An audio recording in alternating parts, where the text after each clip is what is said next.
തിരുവചനം തിരുവചനം. പിതാവിൻ്റെയും പുത്രൻ്റെയും പരിശുദ്ധാത്മാവിൻ്റെയും നാമത്തിൽ ആമേൻ. ശാലോം. ടെലിവിഷനിലൂടെ തിരുവചനം ശ്രവിക്കുന്ന പ്രിയപ്പെട്ട ദൈവമക്കളെ, നിങ്ങളെല്ലാവരെയും ദൈവം അനുഗ്രഹിക്കട്ടെ എന്ന് ഞാൻ പ്രാർത്ഥിക്കുകയാണ്. ദൈവത്തിൻ്റെ അനുഗ്രഹം നമ്മുടെ മേൽ കടന്നു വരാൻ സഹായകമായ വളരെ പ്രധാനപ്പെട്ട ഒരു കാര്യം ഞാൻ നിങ്ങളോട് പങ്കുവയ്ക്കാൻ ആഗ്രഹിക്കുകയാണ്. അത് എഫെസൂസുകാർക്ക് എഴുതിയ ലേഖനത്തിൻ്റെ 6-ാം അധ്യായം 1 മുതലുള്ള വാക്യങ്ങളാണ്. കുട്ടികളെ, കർത്താവിൽ നിങ്ങൾ മാതാപിതാക്കന്മാരെ അനുസരിക്കുവിൻ, അത് ന്യായയുക്തമാണ്. നിങ്ങൾക്ക് നന്മ കൈവരുന്നതിനും ഭൂമിയിൽ ദീർഘകാലം ജീവിച്ചിരിക്കേണ്ടതിനും വേണ്ടി മാതാവിനെയും പിതാവിനെയും ബഹുമാനിക്കുക. വാഗ്ദാനത്തോടു കൂടിയ ആദ്യത്തെ കൽപ്പന ഇതത്രേ. പല കുഞ്ഞുങ്ങൾക്കും മാതാപിതാക്കന്മാരെ അനുസരിക്കാൻ ബുദ്ധിമുട്ടാണ്. മാതാപിതാക്കന്മാർ പറയുന്നത്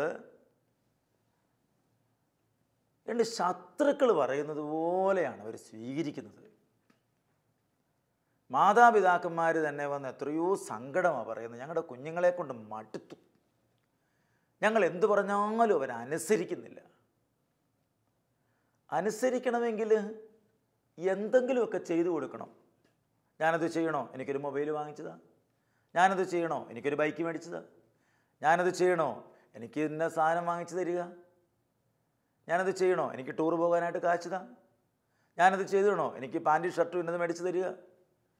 അപ്പം എന്തെങ്കിലുമൊക്കെ ചെയ്തു കൊടുത്താൽ മാത്രം കുട്ടികൾ അനുസരിക്കുന്ന തലത്തിലേക്ക് വന്നിരിക്കുകയാണ്. പ്രിയപ്പെട്ട കുഞ്ഞുങ്ങളെ, വളരെ വ്യക്തമായ തിരുവചന സന്ദേശം ഇങ്ങനെയാണ്: നിങ്ങൾക്ക് നന്മ വേണോ, ദീർഘായുസ് വേണോ, മാതാപിതാക്കന്മാരെ അനുസരിക്കണം. എനിക്ക് പരിചയമുള്ള ഒരു സഹോദരി, ആ സഹോദരിയുടെ മകന് ചെറുപ്പം മുതലേ പറയുന്ന ഒരു കാര്യമാണ്. എന്ന് പറഞ്ഞാൽ 10-ാം ക്ലാസ് കഴിഞ്ഞപ്പം മുതലേ പറയുന്നതാ, എനിക്കൊരു ബൈക്ക് വേണം, ബൈക്ക് വേണം, ബൈക്ക് വേണം. അമ്മ പറഞ്ഞു, മോനെ നിനക്കിപ്പം ബൈക്ക് വേണ്ട. അമ്മയ്ക്ക് എന്നോട് ഇഷ്ടമില്ലാത്തത് കൊണ്ടാണ്. എല്ലാ കൂട്ടുകാർക്കും വണ്ടിയുണ്ട്, പിന്നെ എന്തുകൊണ്ട് എനിക്കൊരെണ്ണം വാങ്ങിച്ചു തന്നാൽ എന്താ കുഴപ്പം? അങ്ങനെ അമ്മയോട് ശല്യപ്പെടുത്തുകയാണ്, എപ്പോഴും അമ്മയെ ശല്യപ്പെടുത്തുകയാണ്. അങ്ങനെ അമ്മയോട് വാശിക്ക് അവൻ പഠിച്ചവന് നല്ല ജോലിയായി. അവൻ പഠിക്കുമ്പോഴെല്ലാം അമ്മയോട് പറയുന്നൊരു വാക്കുണ്ട്: ഞാൻ പഠിച്ച് ജോലി സമ്പാദിച്ച് ആദ്യത്തെ ശമ്പളം കിട്ടുമ്പോൾ അമ്മയ്ക്ക് തരികയില്ല, ഞാൻ അതുകൊണ്ട് ബൈക്ക് മേടിക്കും. അപ്പോൾ അമ്മ പറഞ്ഞു, മോനെ നീ എനിക്ക് തന്നില്ലെങ്കിലും ശമ്പളം ആദ്യം കിട്ടുമ്പോൾ കർത്താവിന് കൊടുക്കണം. കർത്താവിനൊക്കെ ഞാൻ കൊടുത്തോളാം, എന്നാലും ഞാൻ ബൈക്ക് മേടിക്കും. മോനെ നിനക്ക് ബൈക്ക് വേണ്ട. അമ്മ ഏറെ പറഞ്ഞു, നിങ്ങൾക്ക് നന്മ കൈവരുന്നതിനും ഭൂമിയിൽ ദീർഘകാലം ജീവിച്ചിരിക്കേണ്ടതിനും മാതാപിതാക്കന്മാരെ ബഹുമാനിക്കുക. അവൻ പഠിച്ച് ജോലിയായി, ആദ്യത്തെ മാസത്തെ ശമ്പളം കിട്ടി. അതുകൊണ്ട് അവനൊരു ബൈക്ക് മേടിച്ച് വീട്ടിലേക്ക് വന്നു. അവൻ വീട്ടിൽ വന്നിട്ട് അമ്മയോട് പറഞ്ഞു, അമ്മേ ഞാൻ ബൈക്ക് മേടിച്ചു.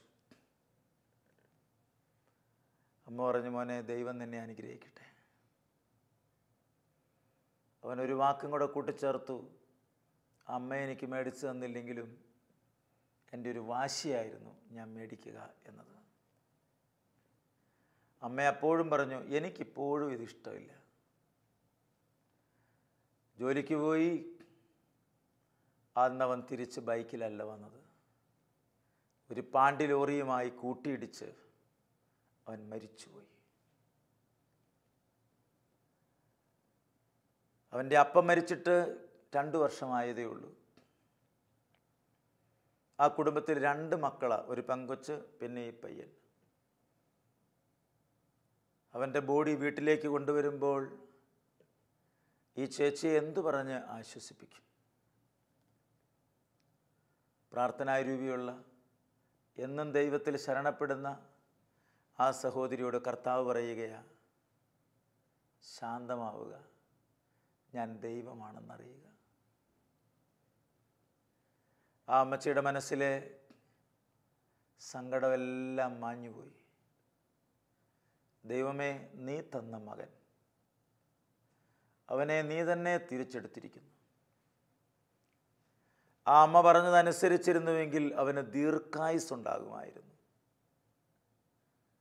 മാതാപിതാക്കന്മാർ പറയുന്നത് അനുസരിക്കാത്ത എത്രയോ കുഞ്ഞുങ്ങളാണ് ദീർഘായുസ് എത്താതെ മരിച്ചു പോകുന്നത്.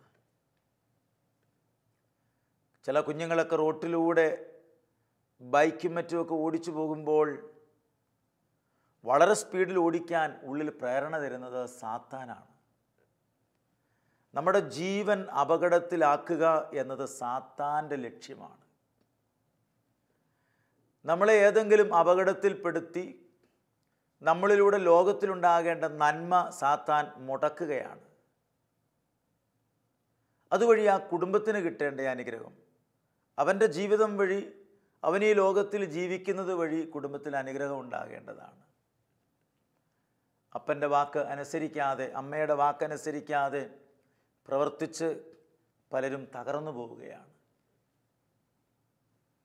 കഴിഞ്ഞ 28 വർഷമായി ഞാൻ കർത്താവിൻ്റെ തിരുവചനം പങ്കുവയ്ക്കുന്നു. ധാരാളം കുഞ്ഞുങ്ങളെ കണ്ടിട്ടുണ്ട്. അപ്പൻ്റെ വാക്ക് ധിക്കരിച്ച്, അമ്മയുടെ വാക്ക് ധിക്കരിച്ച് ചില തെറ്റായ സ്നേഹബന്ധത്തിൻ്റെ പിന്നാലെ ഇറങ്ങിപ്പോയി. വിവാഹമൊന്നുമല്ല, രജിസ്റ്റർ കച്ചേരി പോയി വെറുതെ രജിസ്റ്റർ ചെയ്ത് അതിനെ വിവാഹമെന്ന് പോലും പറയാൻ പറ്റുകയില്ല. സ്ത്രീക്കും പുരുഷനും ഒരുമിച്ച് ജീവിക്കാൻ ഗവൺമെൻറ് കൊടുക്കുന്ന ലൈസൻസ് മാത്രമാണ് അത്. അവരൊരുമിച്ച് ജീവിക്കുകയാണ്. അപ്പൻ വേണ്ട, അമ്മ വേണ്ട, ഒറ്റയ്ക്ക് ജീവിക്കാൻ ശ്രമിക്കുകയാണ്. അവർ കുറച്ച് ദിവസമൊക്കെ ജീവിച്ച് ഈ പെങ്കൊച്ചൊന്ന് ഗർഭിണിയായാൽ ആ ഗർഭാരിഷ്ടതകളിൽ സ്വന്തം അമ്മയ്ക്കല്ലാതെ ആർക്കാ സഹായിക്കാൻ പറ്റുന്നത്? സ്വന്തം അമ്മയോ ഭർത്താവിൻ്റെ അമ്മയോ സഹായിക്കണ്ടേ? വീട്ടുകാരുടെ ഒരു സപ്പോർട്ട് വേണ്ടേ? ഒരാവേശത്തിൽ ഇറങ്ങിപ്പോയിട്ട് ഒറ്റപ്പെട്ട ജീവിതം നയിക്കുന്ന ആളുകൾ കേരളത്തിന് വെളിയിൽ, കർണാടകയിൽ മലയാളികളായ ഒരാൺകുട്ടിയും പെൺകുട്ടിയും നാട്ടിൽ നിന്ന് പ്രേമിച്ച് ഇവർ നാട് വിട്ട് കർണാടകയിൽ പോയി വാടകയ്ക്ക് ഒരു വീടെടുത്ത് അവിടെ താമസം ആരംഭിച്ചു. ആ പെൺകുട്ടി ഗർഭിണിയായി. ഗർഭിണിയായപ്പോഴേക്കും അമ്മയെ കാണാൻ, അപ്പനെ കാണാൻ വലിയ താല്പര്യമാണ്, ആഗ്രഹമാണ്, ഒന്ന് കാണണമെന്നൊരു തോന്നൽ. പക്ഷെ വീട്ടിലോട്ട് ചെല്ലാൻ പറ്റുന്നില്ല. ഇവൻ പറയും, നീ വിഷമിക്കണ്ട, ഞാനുണ്ടല്ലോ നിനക്ക്. നീ എപ്പോഴും ഇങ്ങനെ അപ്പൻ്റെ അമ്മയുടെയും കാര്യം പറഞ്ഞ് കരഞ്ഞാൽ എനിക്ക് ദേഷ്യം വരും. ദേഷ്യം വരാൻ കാരണം എന്താണ്? ഞാൻ കൊടുക്കുന്ന സ്നേഹം കൊണ്ട് അവൾ തൃപ്തിപ്പെടുന്നില്ല എന്ന് തോന്നുന്നത് കൊണ്ടാണ്. ഭർത്താവിന് ഭർത്താവിൻ്റെ സ്നേഹം കൊടുക്കാനല്ലേ പറ്റുകയുള്ളൂ. അമ്മയുടെ സ്നേഹം കൊടുക്കാൻ പറ്റുകയില്ലല്ലോ. അപ്പൻ്റെ സ്നേഹം കൊടുക്കാൻ പറ്റില്ലല്ലോ. സഹോദരങ്ങളുടെ സ്നേഹം കൊടുക്കാൻ പറ്റില്ലല്ലോ. ഒരു വ്യക്തി വളരുന്നത് ഈ എല്ലാവരുടെയും സ്നേഹവും അംഗീകാരവും പ്രോത്സാഹനവും ഒക്കെ സ്വീകരിച്ചാണ്. പ്രിയപ്പെട്ട ദൈവമക്കളെ, ഈ ഗർഭിണിയായ പെങ്കൊച്ചിനെ അവിടെ ആക്കിയിട്ട് അവനൊരു കമ്പനിയിൽ ജോലിക്ക് പോകുന്നുണ്ട്. ആ ജോലിക്ക് പോയിട്ട് ഒരു ദിവസം പോയിട്ട് അവൻ തിരിച്ചു വന്നില്ല. ഇന്നു വരെ അറിയാൻ പാടില്ല അവൻ എവിടെയാണ്. മുകളിലേക്ക് പോയോ, താഴേക്ക് പോയോ, മരിച്ചു പോയോ, ജീവിച്ചിരിപ്പുണ്ടോ അറിയാൻ പാടില്ല. ഇന്നുവരെ ആ പെങ്കൊച്ച്, ഈ ഗർഭിണിയായ പെങ്കൊച്ച് അവിടുന്ന് വണ്ടി കയറി സ്വന്തം വീട്ടിലെത്തിയിരിക്കുന്നു. അപ്പനും അമ്മയ്ക്കും ഉപേക്ഷിക്കാൻ പറ്റുന്നില്ലല്ലോ.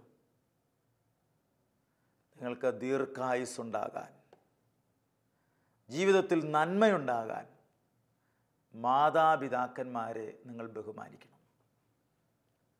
മാതാപിതാക്കന്മാരെ ബഹുമാനിക്കുന്നത് അവർക്ക് വേണ്ടിയിട്ടല്ല, നമുക്ക് വേണ്ടിയിട്ടാണെന്നുള്ള കാര്യം നാം തിരിച്ചറിയണം.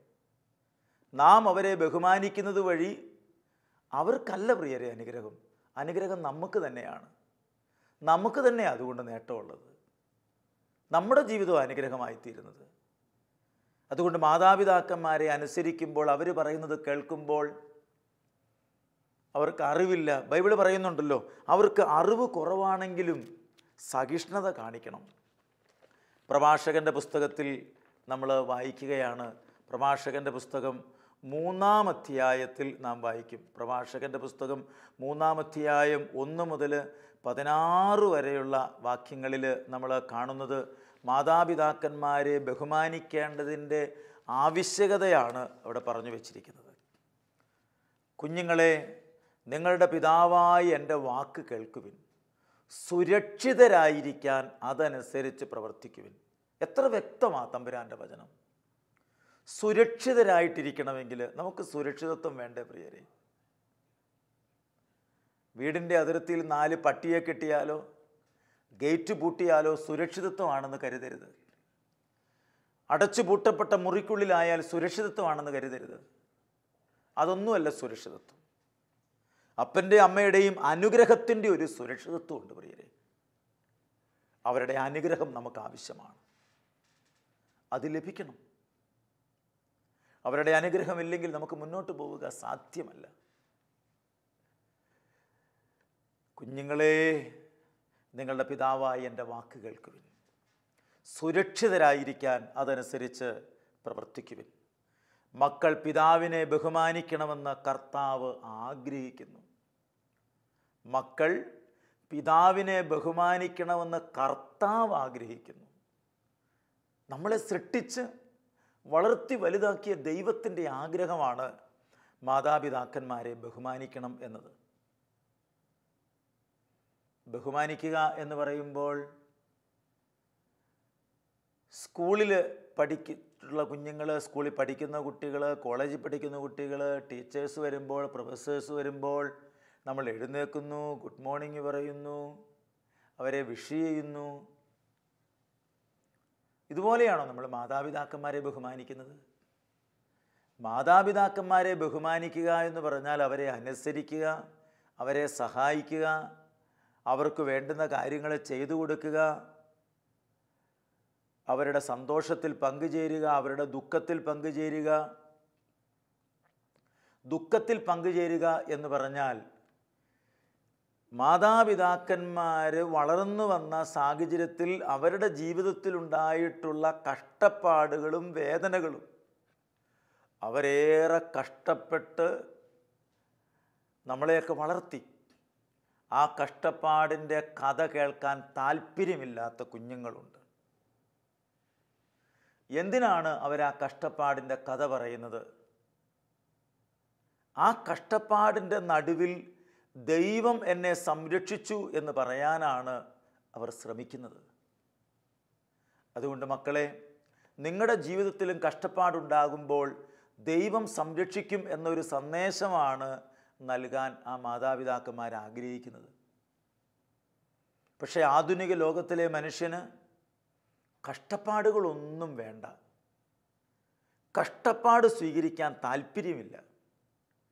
കഷ്ടപ്പെടാനുള്ളൊരു സാഹചര്യം വന്നാൽ ഞാൻ ആരെയും കഷ്ടപ്പെടുത്തുകയല്ല, ഞാനൊരു കാര്യം തീരുമാനിച്ചിട്ടുണ്ട്. എന്ത് തീരുമാനിച്ചിട്ടുണ്ട്?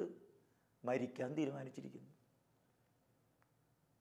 കടലിൽ പോയി ചാടുക, ആത്മഹത്യ ചെയ്യുക, ഫുർലാങ് കഴിക്കുക, വിഷം കഴിക്കുക, ട്രെയിനിന് മുന്നിൽ ചാടുക, അങ്ങനെ മരിക്കാൻ തയ്യാറാകുന്ന ആളുകൾ. ഒരിക്കലും ആത്മഹത്യ ചെയ്യരുതേ.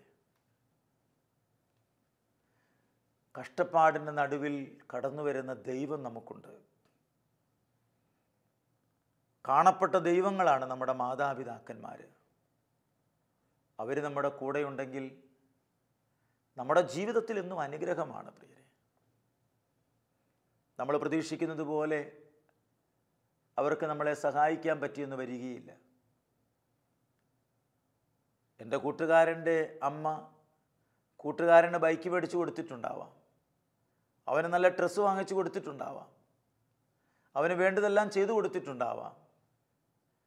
എൻ്റെ അമ്മയ്ക്ക് ബൈക്ക് മേടിച്ചു തരാൻ ബർത്ത്ഡേക്ക് കഴിഞ്ഞിട്ടില്ല.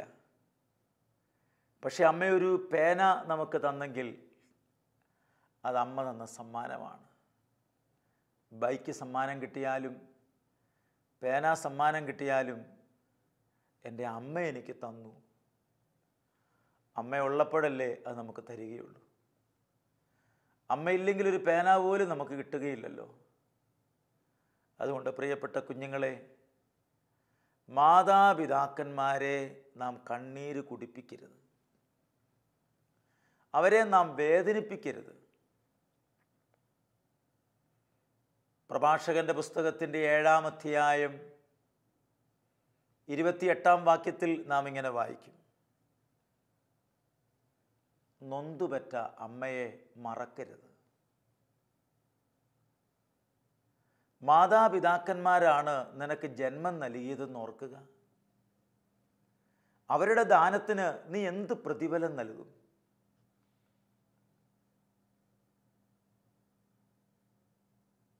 അമ്മ, അപ്പൻ നമ്മളെ എടുത്തുകൊണ്ട് നടന്നിട്ടുണ്ട്.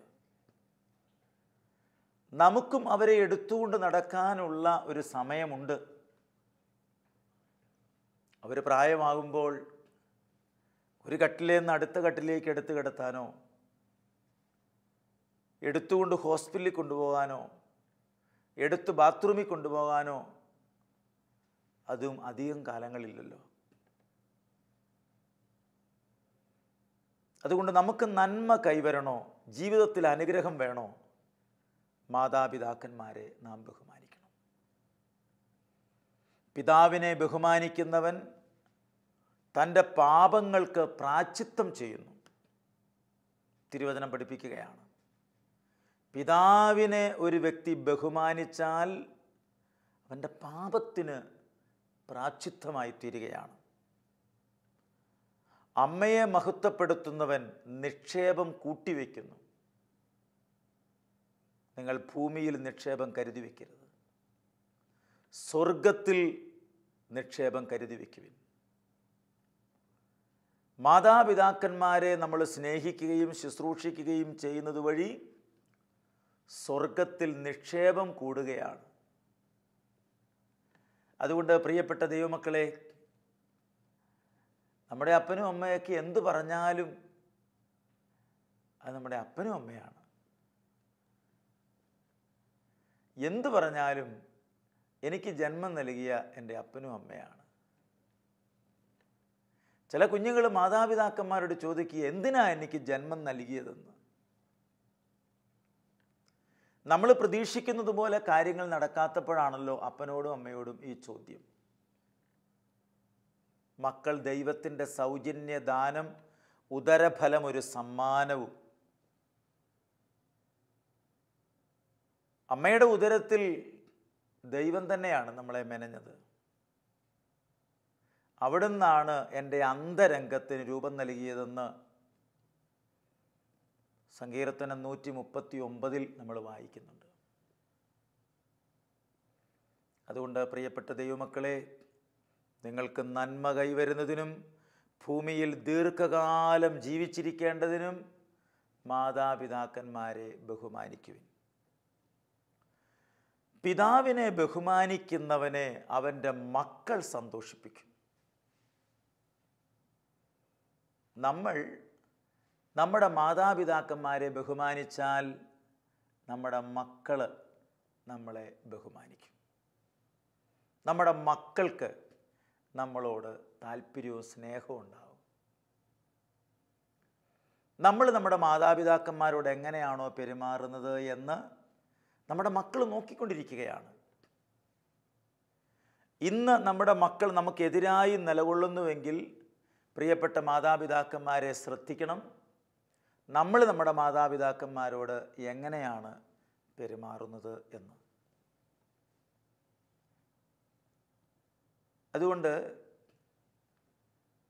കഴിഞ്ഞ കാലത്ത് നമുക്ക് ആ മേഖലയിൽ വീഴ്ച സംഭവിച്ചിട്ടുണ്ടെങ്കിൽ ഈശോയെ, അവിടുത്തെ പരിശുദ്ധാത്മാവിനെ അയച്ച് എൻ്റെ മനസ്സിൻ്റെ മുറിവുകളെയൊക്കെ സുഖപ്പെടുത്തി അങ്ങയോട് ചേർന്ന് നിൽക്കാൻ എനിക്കും എൻ്റെ മക്കൾക്കും ഞങ്ങളൊരു കൂട്ടായ്മയിൽ നിലനിൽക്കാൻ കൃപ തരണമേ എന്ന് പറഞ്ഞ് നമ്മൾ പ്രാർത്ഥിക്കണം. പ്രഭാഷകൻ്റെ പുസ്തകം 3:9 പറയുകയാണ്, പിതാവിൻ്റെ അനുഗ്രഹം മക്കളുടെ ഭവനത്തെ ബലവത്താക്കും. പിതാവിൻ്റെ അനുഗ്രഹം മക്കളുടെ ഭവനത്തെ ബലവത്താക്കും. അമ്മയുടെ ശാപം കുടുംബത്തിൻ്റെ അടിത്തറ ഇളക്കും. പല കുടുംബത്തിൻ്റെയും അടിത്തറ ഇളകിക്കിടക്കാൻ കാരണം മാതാപിതാക്കന്മാരെ കണ്ണീര് കുടിപ്പിച്ചിരിക്കുന്നത് കൊണ്ടാണ്. എത്ര അധ്വാനിച്ചിട്ടും വളരാനായിട്ട് പറ്റുന്നില്ല, മുന്നോട്ട് പോകാൻ പറ്റുന്നില്ല. നമ്മൾ നമ്മുടെ മാതാപിതാക്കന്മാരെ വേദനിപ്പിച്ചിട്ടുണ്ടോ എന്ന് പരിശോധിച്ച് നോക്കൂ. ഉണ്ടെങ്കിൽ ദൈവസന്നിധിയിൽ മാപ്പ് ചോദിക്കൂ. കർത്താവിൻ്റെ കൃപ നമ്മുടെ മേൽ ഒഴുകി വരിക തന്നെ ചെയ്യും. മാത്രമല്ല, പ്രഭാഷകൻ്റെ പുസ്തകത്തിൻ്റെ 3:8 പറയുകയാ, പിതാവിനെ വാക്കിലും പ്രവൃത്തിയിലും ബഹുമാനിച്ച് അവൻ്റെ അനുഗ്രഹത്തിന് പാത്രമാവുക.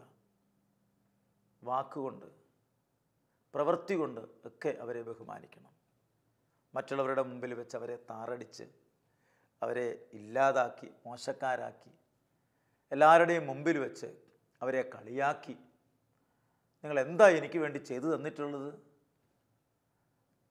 അവർക്കങ്ങനെ ചെയ്തു തരാൻ കടമയൊന്നുമില്ല. എന്നിട്ടും അവർ നമുക്ക് പലതും ചെയ്തു തന്നു. അവരിങ്ങോട്ട് ചെയ്തില്ലെങ്കിലും അങ്ങോട്ട് ചെയ്യണമെന്ന് ആ കർത്താവ് നമ്മളെ പഠിപ്പിച്ചിരിക്കുന്നത്. അതുകൊണ്ട് പ്രിയപ്പെട്ട ദൈവമക്കളെ, തിരുവചനം ശ്രവിക്കുന്ന നമുക്ക് ദീർഘായുസ്സ് ലഭിക്കാൻ, ജീവിതത്തിൽ നന്മയുണ്ടാകാൻ മാതാപിതാക്കന്മാരെ നമുക്കനുസരിക്കാം, അവരെ സ്നേഹിക്കാം. മാതാപിതാക്കന്മാർ മരിച്ചു പോയിട്ടുണ്ടെങ്കിൽ കുഴിമാടത്തിൽ പോയി അവർക്ക് വേണ്ടി പ്രാർത്ഥിക്കാം, ബലിയർപ്പിച്ച് പ്രാർത്ഥിക്കാം, ദാനധർമ്മം ചെയ്യാം അവരെ പ്രതി. അതെല്ലാം നമ്മുടെ കുടുംബത്തിലേക്ക് അനുഗ്രഹം ഒഴുകി വരാൻ കാരണമായിത്തീരും. നമുക്ക് പ്രാർത്ഥിക്കാം. കർത്താവേ, കരുണയുള്ള നല്ല ദൈവമേ, നിങ്ങൾക്ക് നന്മ കൈവരുന്നതിനും ഭൂമിയിൽ ദീർഘകാലം ജീവിച്ചിരിക്കേണ്ടതിനും മാതാപിതാക്കന്മാരെ ബഹുമാനിക്കുക. വാഗ്ദാനത്തോടുകൂടിയുള്ള ആദ്യത്തെ കൽപ്പന ഇതത്രേ. കർത്താവിൻ്റെ കൃപ ഞങ്ങളിലേക്ക് ഒഴുകിയിറങ്ങട്ടെ. എല്ലാ മാതാപിതാക്കന്മാരെ സ്നേഹിക്കുവാൻ കൃപ തരണമേ. കർത്താവെ, എനിക്ക് ജന്മം നൽകിയ എൻ്റെ അപ്പച്ചനും എൻ്റെ അമ്മച്ചിയും എൻ്റെ ചാച്ചയെയും എൻ്റെ അമ്മച്ചിയെയും ഒക്കെ അനുഗ്രഹിക്കണമേ. എല്ലാ മാതാപിതാക്കന്മാരിലേക്കും ദൈവത്തിൻ്റെ കൃപ ഒഴുകട്ടെ എന്ന് പ്രാർത്ഥിക്കുന്നു. എല്ലാ കുഞ്ഞുങ്ങൾക്കും മാതാപിതാക്കന്മാരെ അനുസരിക്കാനുള്ള കൃപ ലഭിക്കട്ടെ എന്ന് പ്രാർത്ഥിക്കുന്നു. അതുവഴി കുഞ്ഞുങ്ങളുടെ ഭാവി സുരക്ഷിതമാകട്ടെ, അവരുടെ ആയുസ് വർദ്ധിക്കട്ടെ, ആരോഗ്യം ലഭിക്കട്ടെ, ജീവിതം അഭിഷേകമുള്ളതായി തീരട്ടെ. പിതാവേ, യേശുവിൻ്റെ നാമത്തിൽ ഞങ്ങൾ പ്രാർത്ഥിക്കുന്നു. ഞങ്ങളെ അനുഗ്രഹിക്കണമേ. നിത്യം പിതാവും പുത്രനും പരിശുദ്ധാത്മാവുമായ സർവേശ്വര എന്നേക്കും. ആമേൻ.